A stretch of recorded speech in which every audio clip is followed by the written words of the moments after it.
Welcome to Happiness Kitchen and welcome back to part 2 of the mermaid cake.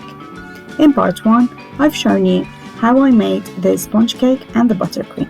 And in this part, I will show you how we will be making the chocolate shapes, filling the cake, and then covering it with buttercream and some simple techniques. I hope you enjoy it. Please remember to subscribe and click the bell button to receive all the notifications. The full ingredient list can be found in the description box under the video.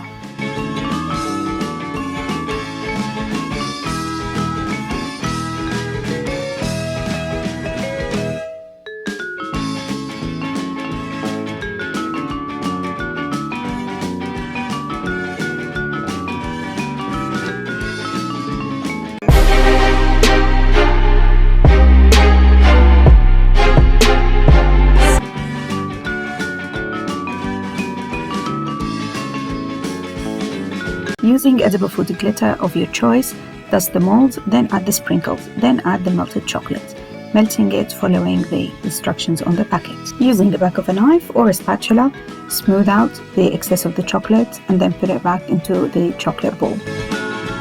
Using special chocolate coloring, color the chocolate with pink and blue. For this chocolate, we are using the Mermaid Tails mold. Now we dust it, then fill it with sprinkles, then add the chocolates following the same previous steps. For this mold, we follow the same exact steps as before to fill it in with glitter, then sprinkles, then the white chocolate.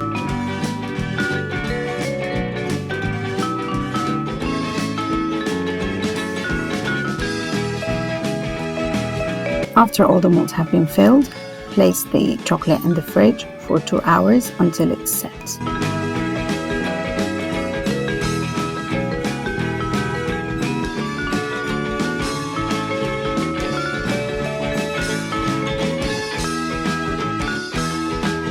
After the cake has cooled down, remove it from the tin and start leveling it up.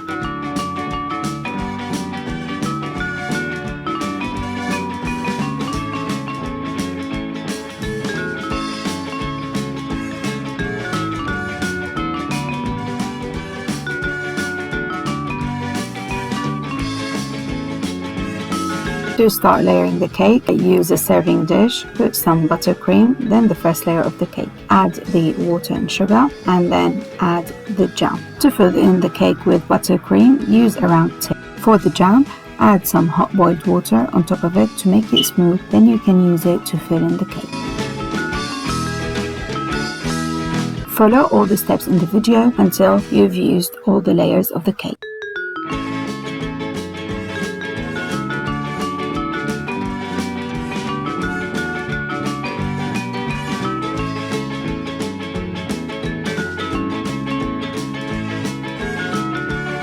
Using gel food coloring, use 2 colors, pink and blue, and then you can fill in the buttercream into piping bags to cover the cake.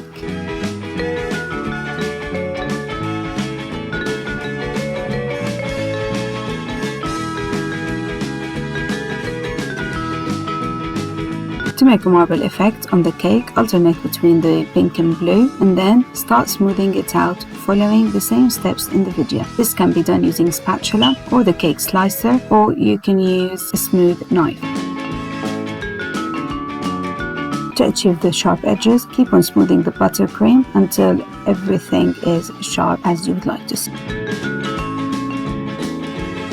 For the chocolate drip effect, melt the white chocolate following the instructions on the pack. Then add a bit of oil. Pour the chocolate into a piping bag.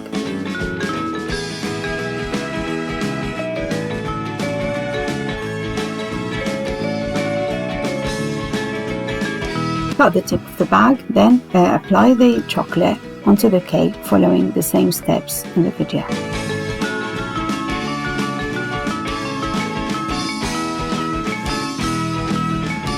Decorate the cake using the chocolate decorations and sprinkles, and now the cake is ready. Our cake for today is ready. I hope you have enjoyed this video. Please like and subscribe, and for any suggestions, put them down in the comment box. Thanks for watching.